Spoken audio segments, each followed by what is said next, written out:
एक बार भाई श्री हनुमान प्रसाद जी पोद्दार को जयपुर नरेश के यहां से निमंत्रण आया। भाई जी पहुंचे, बड़ा अद्भुत स्वागत समारोह था, बड़ा सुंदर स्वागत श्री भाई जी का हुआ।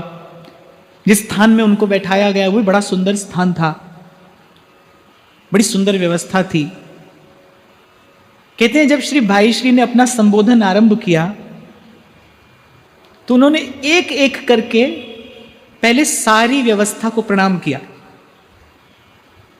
जो मेरे आदर के लिए, सम्मान के लिए जो एक एक व्यवस्था यहां की गई है वो बड़ी उत्तम है, वो प्रणम्य है, आदरणीय है। और उन सब की गणना करने के बाद एक छोटा सा वाक्य उसमें जोड़ दिया, लेकिन ये सब नश्वर है, साथ नहीं जा सकता। मैं यदि चाहूं कि मैं ये सारा सम्मान और ये सारी सुंदर व्यवस्था और जो आनंद थोड़ी देर का मुझे इस व्यवस्था के कारण हुआ, इस आनंद को समेट कर सहेज कर मैं अपने साथ ले जाऊं, तो मैं ऐसा नहीं कर सकता, ऐसा नहीं कर सकता। अरे दूर की बात क्यों करते हो, अपने जीवन की बात करो। क्या आप किसी ऐसे व्यक्ति से संबंध जोड़ना चाहेंगे जो आपको पहले से बता दे कि भाई आज तुम्हारे साथ हैं, कल तुम्हारे साथ नहीं रहेंगे, समय आने पर तुम्हारे साथ नहीं रहेंगे? किसी ऐसे व्यक्ति से आप संबंध जोड़ते हैं? अरे संसार का आदमी भी संबंध जोड़ता है, चाहे अधिकार एक जन्म का भी ना हो, पर 7 जन्म की बात करता है। अधिकार तो इतना भी नहीं कि अगली श्वास आएगी कि नहीं आएगी, बात 7 जन्म की करता है। जन्म जन्म का साथ है तुम्हारा हमारा। मैं तो ऐसे ऐसे शब्दों का सदुपयोग करता हूं ठाकुर जी को सुनाकर। जन्म जन्म का साथ तो तुम्हारा हमारा है। यहां किसी का होता है जन्म जन्म का साथ?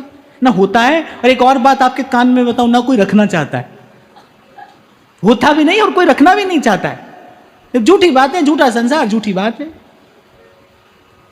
लेकिन बात तो की जाती है ना, भाई हाँ रहेंगे, तुम्हारे साथ रहेंगे, सदा तुम्हारे साथ रहेंगे। संसार में भी आप ये देखकर संबंध जोड़ते हैं कि भाई ये व्यक्ति समय आने पर हमारे साथ रहेगा कि नहीं रहेगा। आप देखो संसार के जिस सुख के पीछे दौड़ रहे हो, भाग रहे हो, इतना परिश्रम कर रहे हो, इतना पचता मरता है जीव जिस संसार के सुख को पाने के लिए, क्या वो सुख कभी आपके साथ रहता है? जब आप ऐसी कोई व्यवस्था है कि आज थोड़ा सा सुख तिजोरी में रख लो, कल दुख आएगा तो सुख का प्रयोग कर लेंगे, कोई है ऐसी व्यवस्था? दुख आता है तो आता ही है भाई, खूब आता है, खड़ा ही है सामने, वो तो सुख के साथ साथ ही आ जाता है। वो तो कोई ऐसी व्यवस्था होगी आज सुख थोड़ा अधिक हो गया, चलो इसे आज अलमारी में रख लेते हैं, फ्रिज में रख लेते हैं, कल जब दुख आएगा तब इसका प्रयोग कर लेंगे। कोई ऐसी व्यवस्था नहीं भाई, हो ही नहीं सकता। किस लिए भागते हो उसके पीछे जब वो साथ देने वाला ही नहीं है, साथ निभाने वाला ही नहीं है? इसीलिए स्वामी जी ने पूर्व कहा, कह श्री हरिदास विचार देखो, विचार कर देखिए कि बिना बिहारी ना ही जस और निभाए।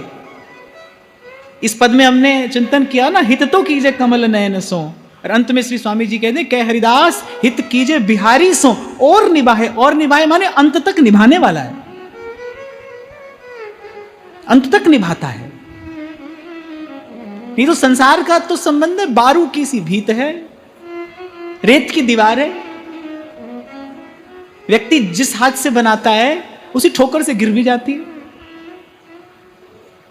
तो विचार करना चाहिए कि हम जिससे अपेक्षा लगाए हैं क्या वो साथ निभाने वाला है? मिल भी जाए, मान लो मिल जाए, आज मिल गया, 2 दिन को, 4 दिन को, 2 बरस को मिल गया, फिर क्या वो रहने वाला है? आपका साथ निभाएगा? नहीं। जब दुख आएगा तो सुख छोड़कर भाग ही तो जाता है। सारे सुख धरे के धरे रह जाते हैं ना जब एक दुख सामने आकर खड़ा होता है।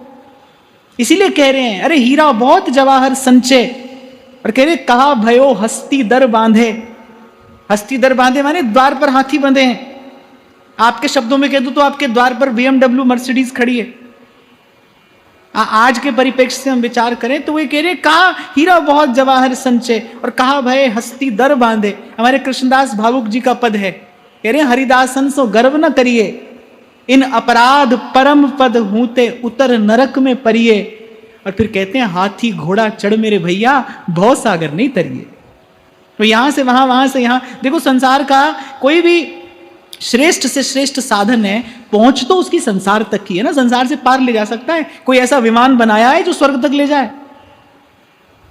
कोई ऐसा विमान बनाया है किसी ने? बन ही नहीं सकता है। हाँ ये जरूर है, यहां से उठाएगा वहां और वहां से उठाएगा यहां, पर है कहां? है संसार में ही। यहां है तो भी संसार में, पृथ्वी के दूसरे छोर पर चले जाओ तो भी संसार में। तो इसीलिए आज जिस भाव से हमने चर्चा आरंभ की कि भाई अपने मन को उद्बोधन देना होगा, ये दर्पण मन को दिखाना होगा कि हीरा बहुत जवाहर संचे, अरे कहा भयो हस्ती धर बांधे। और फिर कह रहे कहें श्री हरिदास, महल में बनिता बन ठाड़ी भई। बड़ा सुंदर महल, और महल में एक से एक रूपवती दासियां, अर्थात ये सब स्वर्ग तुल्य वैभव जोड़ लिया, पर अंत में कह रहे एको ना चलत जब आवत अंत की आंधे, जब आवत अंत की आंधे। इसीलिए और भजे ते काज सरे नहीं, और भजे काज सरे नहीं, मिटे न जग जंजाल सब तज भजिए नंद कुमार। अपने मन से कहिए अब तो बहुत विपत्ति में भोगी, अब तो बहुत विपत्ति में भोगी। कभी कभी कोई ऐसा रोग हो जाता है, उसे कभी कभी बड़ी पीड़ा होती है।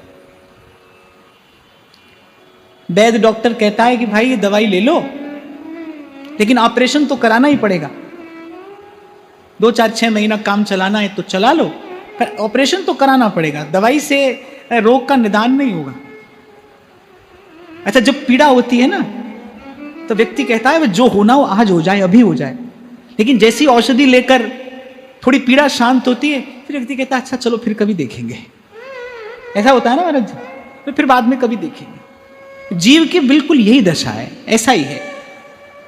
जब कोई दुख का पहाड़ टूटता है ना सर पर, तो कहता है हाय क्यों भजन नहीं किया, बस आज ही भगवान मिल जाए, सब संसार, ये सब व्यापार, ये सब व्यवहार, ये सब बेकार है। जैसे ही थोड़ी सी औषधि मिलती है वो पीड़ा शांत होती है, फिर वही हम तुम्हारे लिए और तुम हमारे लिए, फिर यही होता है।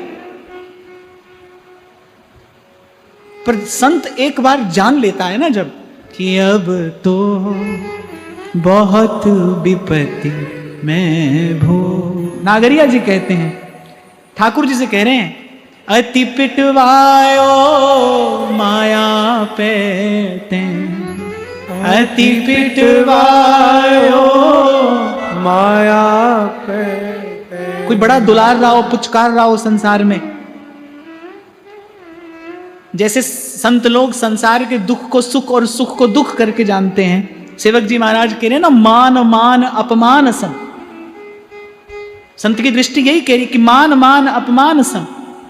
ऐसे संसार में कोई बहुत दुलार रहा हो, पुचकार रहा हो, आपको माला पहना रहा हो, आपकी बड़ी स्तुति कीर्ति गा रहा हो, तो उसका सत्य क्या है कि माया पिटाई कर रही है। संत कह रहे हैं अति पिटवायो माया पेते, अति पिटवायो माया पेते। कृपा दृष्टि कब होगी, कृपा दृष्टि कब होगी, अब तो बहुत विपत्ति में भोगी, अब तो बहुत विपत्ति में भोगी। खेचा खेची जन्म बिगारो, खेचा खेची जन्म बिगायो। कभी आपने किसी को खींचा, कभी किसी ने आपको खींचा। कह रहे खेचा खेची जन्म बिगारो, और कह रहे किया क्या, जन जन को मन राखत। आज इसका मन रखा, कल उसका मन रखा। फिर कहते इस सब से थक कर हार कर नागरिया हरि शरण तिहारी, नागरिया हरि शरण तिहारी। वृंदावन अभिलाखत, वृंदावन अभिलाख। अब तो बहुत विपत्ति मैं भोगी। अब तो बहुत विपत्ति मैं भोगी। अच्छा, क्या है, कुछ बातें सीख ली हैं हमने संसार से, वो जीवन भर हम उन्हीं का आश्रय लेकर और अपना जन्म बिगाड़ते हैं। आप देखो, बहुत काम आप ऐसे करते दिखाई पड़ते हो और कहते क्या हो कि भाई अब क्या करें, संसार में रहते हैं तो ऐसा करना पड़ता है। ये सब अपने अपने मन के ही बनाए बंधन है। मन इन्हीं बातों से ही आपको बांधता है, इन्हीं बातों से ही जीव बंधा है, और बंधन किस बात का है। अब क्या करें महाराज, अब संसार में रहते हैं, घर परिवार में रहते हैं, पर मैं आपसे बार बार कहता हूं भाई, घर परिवार के लिए आपका एक कर्तव्य है, पर उस कर्तव्य की एक सीमा भी है, उसकी एक मर्यादा भी है। कब तक कर्तव्य है? वो एक सीमा तक कर्तव्य है, उसके बाद आपका मोह है, उसके बाद वो आपका प्रमाद है, उसके बाद वो आपकी दुर्बलता है। हमारे यहां बड़ी सुंदर व्यवस्था है, पहले ब्रह्मचर्य है, फिर गृहस्थ है, फिर वानप्रस्थ है, फिर सन्यास है। आप देखो हमारे शास्त्रों में अनेक अनेक आपको ऐसी कथाएं, पुराणों में ऐसे इतिहास मिल जाएंगे कि पहले ब्रह्मचर्य है, फिर गृहस्थ है, फिर एक समय आया जो वानप्रस्थ है। वानप्रस्थ माने जब धीरे धीरे वन की ओर मुख करना आरंभ किया। वन की ओर माने जब धीरे धीरे संसार के अपने कर्तव्य से निवृत्त होने का प्रयास आपने किया। फिर एक समय है जब सन्यास है, फिर न कोई और विचार है, न कोई और चेष्टा है, फिर केवल एक ही उद्देश्य है, भाई सब काम हो गए, अब जिस काम के लिए प्रभु ने ये संसार में भेजा, ये इनर देह दिया, अब तन मन प्राण उसी एक कार्य के प्रति निवेदन करते हैं। पर दुर्दशा जीवन की क्या है कि ब्रह्मचर्य में ब्रह्मचर्य नहीं है, गृहस्थ में गृहस्थ नहीं है, इसलिए कोई भी कार्य ठीक से नहीं कर पाते। नहीं तो यहां तो एक बड़ी सुंदर व्यवस्था है, और महाराज हमारे यहां तो ऐसी एक व्यवस्था है कि अंत तक प्रत्येक व्यक्ति सन्यासी हो जाए। जो नियम से चले, जो संयम से जीवन व्यतीत करे, वो अंत में पहुंचते पहुंचते स्वयं ही सन्यासी हो जाए। यदि उसने ठीक प्रकार से ब्रह्मचर्य व्रत का पालन किया हो और संयम और सदाचार पूर्वक गृहस्थ का धर्म निभाया हो, तो उसके बाद गोस्वामी जी कह रहे हैं ना, धर्म ते विरति, धर्म पालन आपको संसार से विरक्त कर देगा। समय आने पर आप वानप्रस्थ हो जाएंगे और चलते चलते सन्यासी हो जाएं। इसलिए तो मैं आपको कई बार कहता हूं भाई, यहां तो महापुरुषों की ऐसी व्यवस्था है, भारत भूमि पर जन्मने वाला प्रत्येक जीव जन्मे मनुष्य होकर पर जा साधु होकर सकता है, जा सन्यासी होकर सकता है। सबके लिए व्यवस्था है, कोई आपके मेरे लिए नहीं, सबके लिए। पर समय पर कोई चेत जाए तो कुछ बातों से हमने अपने आप को बांध रखा है। अब क्या करें महाराज, करना पड़ता है, कुछ करना नहीं पड़ता है।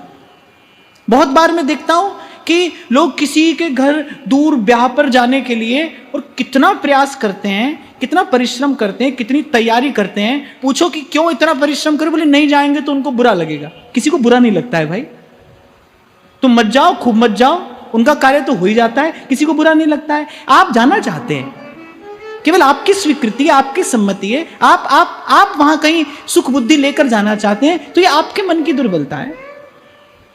इसलिए कोई मेरे पास आता है ना, कोई ये पूछ ले अगर कि महाराज मन तो बड़ा करता है कि मैं भजन करूं, पर वो जैसे पर कहता है तो मैं कहता हूं अभी वहीं रहो भाई। भजन करने वाला नहीं पूछता है किसी से, कोई आज्ञा थोड़ी लेता है किसी से, वो तो चल देता है।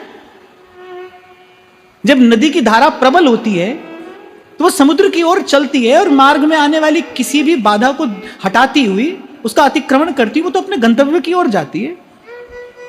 जब ऐसा तीव्र और प्रबल वैराग्य हो, जब तक प्रश्न है तब तक तो भाई वहीं रहना। क्योंकि मैं तो एक बात कहता हूं कि संसार में रहकर 100 बार भजन के मार्ग पर आना अच्छा है, पर एक बार सत्पुरुषों के मार्ग पर पग धर के फिर वहां नहीं देखना चाहिए। तो जब तक मन की ऐसी तैयारी ना हो तब तक वहीं रहिए। और ठाकुर जी ने तो ऐसा कहा नहीं, यहां रहिए वहां रहिए, जहां भी रहिए, बुल्ले शाह रब ओना नु मिलदा, नीता जिना दियां सच्चियां। अपने प्रति ईमानदार होकर रहिए, अपने प्रति साफ स्वच्छ होकर रहिए, जैसे हो वैसे रहो। तो अगले पद में श्री स्वामी जी कह रहे हैं, देखो इन लोगन की लावनी, लावनी माने लगन, मन की लगन कहां लगी है। बूझत ना ही हरि चरण कमल को, और मिथ्या जन्म गवाम।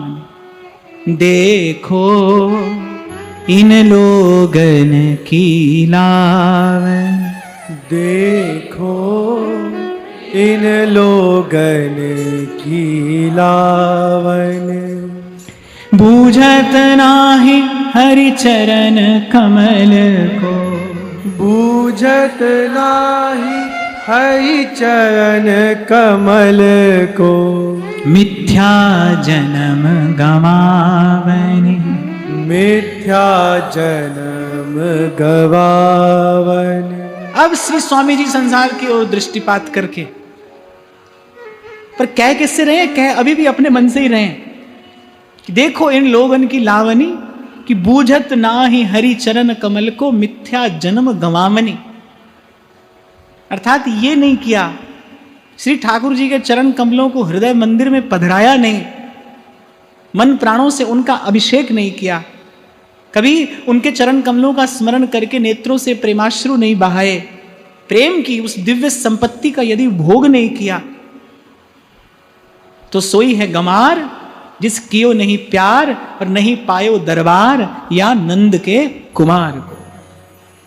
क्या सुंदर बात रसखान कहते, कहा रसखान भय संपत्ति सुमार महा, दोनों छोर पकड़ कर कहते हैं, कह रहे कि अपार संपत्ति है तो भी क्या किया, और कहा तन जोगी है लगाए अंग छार को, और केला की कौपीन बांध के और तन पर भभूत रमाई, बोले ऐसा भी किया तो भी क्या किया। कहा रसखान भय संपत्ति सुमार महा, और कहा तन जोगी है लगाए अंग छार को, और कहा साधे पंचानल, पंचानल माने पंचधूनी तापा, और उसमें स्वयं तपे, कहा साधे पंचानल, कहा सोए बीच जल, कहा जीत लियो राज सिंधु आर पार। पिछली बार की बात है, जब होली का सत्र यहां पर हो रहा था, तो मेरे को किसी व्यक्ति ने बताया, बोले महाराज आपने शायद दर्शन नहीं किया। मैंने कहा क्या नहीं किया? बोले वहीं आश्रम के सामने एक साधु खड़ा रहता था एक टांग पर, बोले 3-4 घंटा खड़ा ही रहता था। तो मैंने कहा हाँ ठाकुर जी से ज्यादा बुद्धिमान होगा, तभी एक पर खड़ा है, ठाकुर जी ने तो खूब 2 दिए बढ़िया, वो ठाकुर जी ज्यादा बुद्धिमान होगा, एक ही पर खड़ा है। तो मन है भाई, पता नहीं कैसा कैसा उधम करता है, कहां कहां अटका देता है। एक टांग पर खड़े होने के लिए ठाकुर जी ने 2 टांग नहीं दी है, ये दोनों टांगों का सदुपयोग करने के लिए 2 टांग दिए। ये पांव दिए हैं कि जाइए तीर्थ पर जाइए, संत के पास जाइए, प्रदक्षिणा करिए, परिक्रमा लगाइए, इसलिए ये पांव दिए ठाकुर जी ने, एक पर खड़े होने के लिए नहीं। तो कह रहे कहा साधे पंचानल, और कहा सोए बीच जल, और कहा जीत लियो राज सिंधु आर पार को। और फिर कहते हैं जप बार बार, व्रत संयम 1000, वेद गाए 20 बार। अरे बूझत लबार को, बोले कौन पूछेगा वहां, मनवे के जात किसे नहीं पूछनी, मनवे के जात किसे नहीं पुछनी, ओथे अमला दे होणगे नबेड़े, समझ मन मेरे भजन कर गोविंद दा, मनवे भजन कर गोविंद दा। अरे कह रहे अरे बूझत लबार को, और फिर अंत में कह रहे हैं सोई है गमार, बोले मूर्ख है वो मूढ़ है जिस कियो नहीं प्यार। बोले प्यार किया कि नहीं किया, बोले वृंदावन कुंज बिहारी से प्रेम हुआ कि नहीं हुआ। ये बड़ी बात है, ये सच्ची बात है, ये पक्की बात है। फिर कह रहा हूं मैं, फिर दोहरा रहा हूं, संत की बात बार बार कहने में सुख मिलता है। कह हरिदास बेचारी देखो, कह श्री हरिदास बेचारी देखो, बिना बिहारी नाही जस, बिना बिहारी नाही जस। फिर कहते हैं जब जमदूत आन घेरत तब, जब जमदूत आन घेरत तब, करत आप मन भावनी, करत आप मन भावनी। अब यहां स्वामी जी जीव की उस होने वाली दुर्दशा का विचार करके कहते हैं, जब जमदूत आन घेरत, यानी तब अगर वो आ पहुंचे निकट, फिर तो वो अपने मन की करेंगे, फिर आपकी नहीं चलेगी, फिर उन्हीं की चलेगी। जब तक वो नहीं आए तब तक उनसे बचने का, उनसे निपटने का प्रयास करना है तो कर लीजिए। यदि एक बार वो आ पहुंचे फिर उनकी चलेगी। धर्म राय जब लेखा मांगे, क्या मुख लेके जाएगा रे मन, राम सिमर पछताएगा रे मन, राम सिमर पछताएगा। भाई मुझे तो लगता है संत अथक परिश्रम करता है, जीवन भर सतत परिश्रम करता है कि किसी प्रकार कोई सोया जीव जग जाए। व्यास जी कहते हैं ना, आरत व्यास पुकारत वन में, आरत व्यास पुकारत वन में। देखो एक उदार व्यक्ति, एक सहृदय व्यक्ति, एक दयावान व्यक्ति, उसके हाथ में भोजन का थाल हो और उसके आसपास 4 लोग भूख से बिलबिलाते हो, क्या वो भोजन करेगा? नहीं करेगा। यदि मनुष्य है, यदि उसके हृदय में दया है तो वो नहीं करेगा, बांट कर ही पाएगा। भूखा पास में हो तो भोजन नहीं किया जाता भाई, नहीं किया जाता। ऐसे माया से बद्ध, त्रिताप से तप्त जीव बिलबिलाता हो, साधु अकेला सुख नहीं लेता, ले नहीं पाता। मिल गए उसे भगवान, और वो फिर भी वो जीव के दुख से दुखी है, वो पर दुख से दुखी है। इसीलिए व्यास जी कहते हैं, आरत व्यास पुकारत वन में, आरत व्यास पुकारत वन में। थोड़े ही लोग सुनैया रे भैया, वृंदावन साचो धन भैया, वृंदावन साचो धन भैया। तो कह रहे हैं भाई, जब तक वो क्षण नहीं आया तभी तक उससे बचने का प्रयास कर लीजिए। प्यास लगने पर कुआं नहीं खोदा जाता है भाई। कोई सोचे प्यास लगेगी तो कुआं खोदूंगा, तो व्यर्थ है, ये सोच व्यर्थ है, विचार व्यर्थ है। आज ही खोदिए, अभी खोदिए, क्योंकि प्यास का लगना तय है। प्यास तो लगेगी, पानी की आवश्यकता पड़ेगी, मृत्यु आएगी भाई, ये संकट का क्षण तो आएगा। उससे पहले उसके निवारण का उपाय कर लीजिए, क्योंकि जब जमदूत आन घेरत, तब करत आप मन भावन। कह श्री हरिदास तबई चिर जीवो, कह श्री हरिदास तब ही चिर जीवो। जब कुंज बिहारी चितावनी, जब कुंज बिहारी चितावनी। तब ही चिर जीवो, अर्थात इस जन्म और मृत्यु के इस दुष्चक्र से मुक्त होने का उपाय तो यही है। कह श्री हरिदास तवई चिर जीवो, जब कुंज बिहारी चितावन, जब जीव को चेत आ जाए, प्रभु से अपने संबंध का स्मरण हो जाए, अपने अपने इस परमाश्रय का बोध हो जाए, जब कुंज बिहारी चितावन।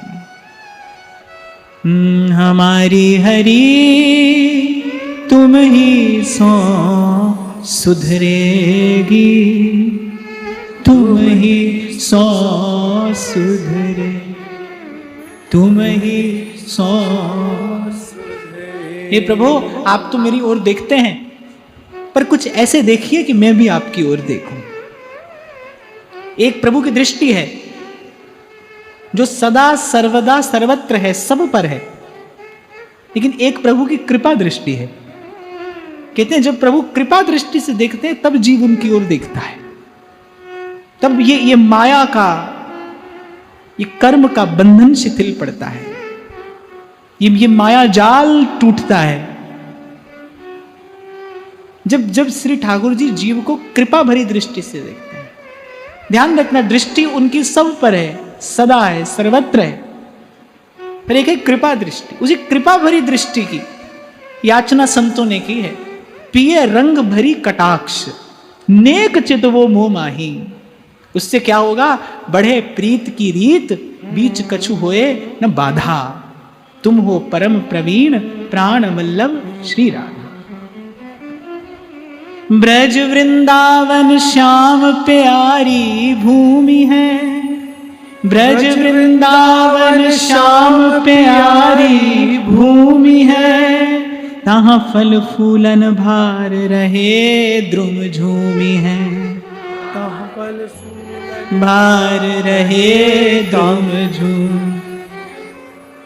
भुवि दंपति पद अंकन लोट लुटाइए, भुवि पद अंकन दंपति लोट लुटाइए। ब्रजनागर नंदलाल सुनिस दिन गाइए, ब्रजनागर नंदलाल सुनिस दिन गाइए। कह श्री हरिदास तब ही चिरजीवो, जब श्री कुंज विहारी चिता बनी। जब गुरु के शब्दों से ये चेत हो जाए। जहां से मैंने चर्चा आरंभ की मैं वहीं लिए चलता हूं कि वो मोह की निद्रा, जब गुरु के शब्द कान में पड़े, ये मोह की तंद्रा टूटे, जीव उठ कर खड़ा हो। उपनिषद भी जब भगवत प्राप्ति के लिए प्रेरित करता है तो सबसे पहला शब्द कहता है उत्तिष्ठत, जागृत। उठिए, जागिए। उठिए, कहां से उठिए? इस मोह निद्रा से उठिए, यहां से जागिए। विषय के बिस्तर पर मोह की निद्रा में जीव पड़ा है, बोले यहां से उठिए, उठिए, जागिए। प्राप्य वरान्य बोधत, वो श्रेष्ठ वस्तु प्राप्त करिए, इसको प्राप्त करने के लिए आए हैं।